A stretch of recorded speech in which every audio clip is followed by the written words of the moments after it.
On 16th December 2020, the Meghalaya State Commission for Protection of Child Rights held a program for the launch of their YouTube channel named To the Light. The channel was launched by the Chief Secretary of Meghalaya, Shri M S Rao, at the Yojna Bhavan, Shillong.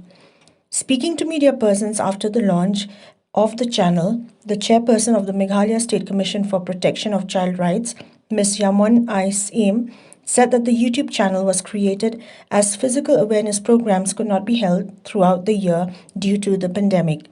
She also mentioned the fact that the channel strives to reach out to more young people to address their needs and grievances, since they are the most vulnerable group of people in the society. What do you want me to tell you about? What is the main objective of of this? one of the reason why.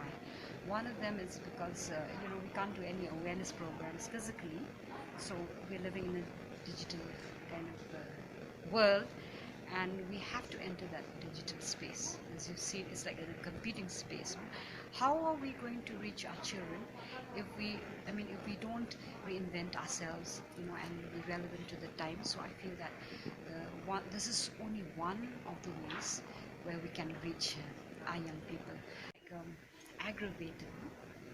The children have always faced problems like abuse and sexual violence, domestic violence, and homelessness. But it seems the pandemic has kind of aggravated this problem because they're more exposed also to a lot of things. So I think they're most vulnerable now. And we have to do something by whatever means. We can't reach them physically, but at least we can reach them socially. By the way, I don't use this word social distancing, it's physical distancing.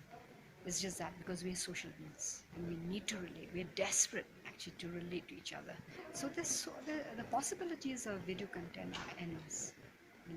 It depends on the creativity and the thing, but we have to monitor because as a commission. Besides the Chief Secretary of Meghalaya, Shri M S Rao, those present at the function were Srimati Thailin Panbo, former Chairperson, Meghalaya State Commission for Women, members of the Commission, invitees, and members of the press fraternity.